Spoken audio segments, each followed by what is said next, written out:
I want to tell you about an essential vitamin you've probably never heard of. If you're a parent or plan to be one, it might be more important to your child's growth than all other vitamins combined, and only you, a parent, can provide it. I call it vitamin N, the word no. More and more children, I find, are suffering from vitamin N deficiency, and they, their parents, and our entire culture are paying the price. Let me illustrate my point with a story that's quite typical. A father, I'll call him Bill, gave his son, age 5, pretty much everything the little boy asked for. Like most parents, Bill wanted more than anything for his son to be happy, but he wasn't. Instead, he was petulant, moody, and often sullen. He was also having problems getting along with other children. In addition, he was very demanding and rarely, if ever, expressed any appreciation, let alone gratitude, for all the things Bill and his wife were giving him. Was his son depressed, Bill wanted to know? Did he need therapy? His son, I told him, was suffering the predictable ill effects of being overindulged. What he needed was a healthy and steady dose of vitamin N. Overindulgence, a deficiency of vitamin N, leads to its own form of addiction. When the point of diminishing returns is passed, and it's passed fairly early on, the receiving of things begins to generate nothing but want for more things. One terrible effect of this is that our children are becoming accustomed to a material standard that's out of kilter with what they can ever hope to achieve as adults.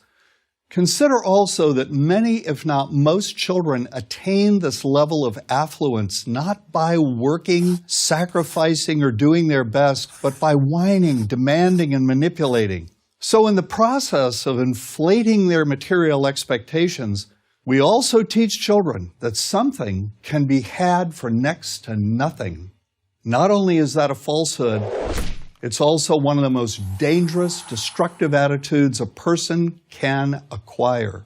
This may go a long way toward explaining why the mental health of children in the 1950s, when kids got a lot less, was significantly better than the mental health of today's kids.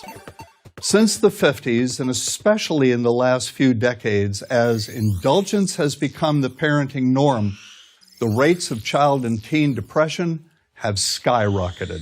Children who grow up believing in the something-for-nothing fairy tale are likely to become emotionally stunted, self-centered adults.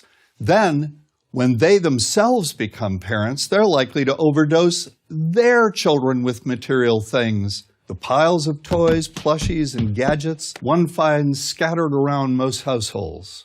In that way, overindulgence, a deficiency of vitamin N, becomes an inherited disease, an addiction passed from one generation to the next.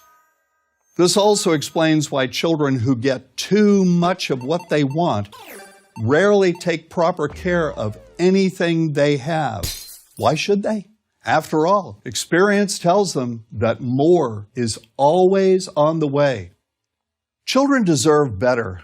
They deserve to have parents attend to their needs for protection, affection, and direction.